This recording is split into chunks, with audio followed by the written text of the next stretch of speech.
시청자 여러분 안녕하십니까? 아무리 가까운 부부 사이라도 입냄새는 이혼까지 유발할 수 있다고 합니다.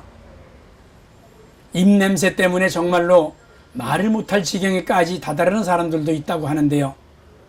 입냄새의 원인과 치료에 대해 김재율, 김점순 두 기자가 한의학 박사이며 이병삼 경희한의원 원장인 이병삼 원장을 만나 자세히 알아봤습니다.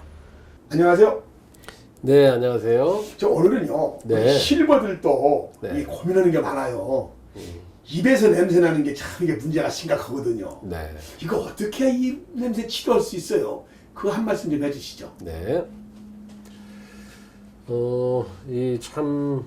이 사람의 감각이라고 하는 것이 굉장히 중요한데, 그 중에서도 우리 후각, 네. 참 중요하죠. 근데 후각에서도 좋은 냄새만 우리가 맡고 살 수 있다면 참 좋겠는데, 때로는 참 거북스러운 그런 냄새 때문에, 골치가 아픕니다. 예. 그리고 만약에 내가 또 상대방한테 그렇게 또 불쾌한 그런 냄새를, 맡게 한다면은 참 그것도 안 좋은 일이죠. 네.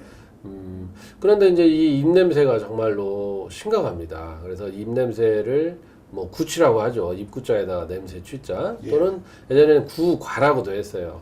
입에 허물이다. 예, 그러니까 좋지 않은 것이겠죠. 그러면 이제 입냄새의 원인도 사실 여러 가지가 있어요. 여러 가지가 있는데, 저는 이제 대개 위장의 기능을 가지고 저는 이제 설명을 좀 많이 하는데요. 네. 여러분들 이제 위장에서 음식이 오랫동안 정체가 되면 어떻게 되겠어요? 당연히 이제 말하자면 부패하는 거죠, 그죠? 그래서 이 안에서 쉽게 얘기하면 썩는다는 표현을 쓰면, 여기서 오랫동안 정체돼서 썩으면 냄새가 위로 올라오겠죠, 그죠? 네. 그러니까 물구나무를 서서 음식을 먹어도 입 쪽으로 해서 우리 항문 쪽으로 쭉쭉쭉쭉 해서 대사가 돼서 내려가야 되는데, 이 위장의 기능이 약한 사람들은 오랫동안 위에서 정체가 되는 거예요. 네. 그러면 우리가 낮에는 막 활동을 하잖아요. 네. 활동하면서 위장의 기능들이 막 좋아지니까 별 큰 문제가 없는데, 되게 그래서 저녁에 과식하면, 저녁에 과식을 하고 늦은 저녁이라고 하는 것은 좀 늦은 저녁, 네. 그 늦게 드시고 또 바로 누워서 주무신다면 뱃속에서 위나 장이 잘 안 움직이겠죠. 네. 아니, 여러분들이 위나 장이라고 생각해 보세요. 너는 자고 나는 혼자 일하라고 하냐. 그럼 화나겠죠. 네. 그러니까 애들이 일을 안 해요, 자기도. 그럼 여기서 오랫동안 정체가 돼. 근데 이게 또 위산하고 섞여 있잖아요, 소화를 시키기 위해서. 네. 그러면 그 많이 나온 위산이 위벽을 또 자극을 해요. 네. 그 위벽이 헐어요. 그럼 이게 위염이에요. 그래서 위염, 좀 지나면 이제 더 좀 뭐 짓무르는 미란성 위염, 처음에는 이제 표재성 위염, 표피 쪽에만, 그다음에 미란성 위염, 또 더 깊은 층을 침투하면 이제 궤양, 더 완전히 또 침투해서 빵꾸가 났다, 천공. 네. 그다음 그 위산이 위쪽으로 올라가면 영승식도염, 또 아래로 내려가면 십이지장 궤양. 네. 그러니까 이런 문제들이 또 같이 또 덩달아 생기죠. 그래서 이제 구취는 되게 그렇게 소화 기능이 약해서 오랫동안 있는 경우. 그리고 여러분들 비가 올라고 할 때, 습할 때 어때요? 하수구에서 냄새 올라오죠. 네. 똑같은 거예요. 그러니까 결국 우리가 위장이 습하고, 그리고 우리가 거기서 이제 오랫동안 어떤 부패된 그런 네. 재료들이 있을 때 냄새가 스물스물 올라오는 거죠. 결국은 그 위장의 습을 제거를 해줌으로써 여기를 공기를 맑게 해준다.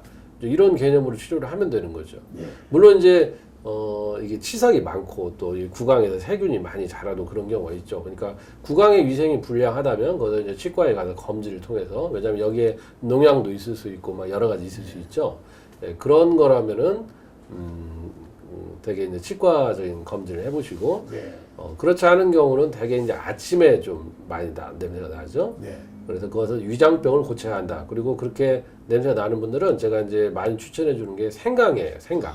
그래서 생강을 절편을 해서 말려놓은 걸 우리 뭐라 그래요? 편강이죠. 예. 조각편자, 생강자.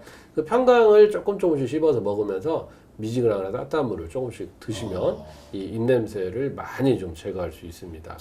그래서 그렇게 해보시면 좋을 거예요. 그럼 참고로요. 네. 그걸 먹을 때 몇 쪽 정도 먹으면 됩니까? 계속 먹는데 며칠이나 먹어야 되는 거예요? 그러니까 이 생강은 예.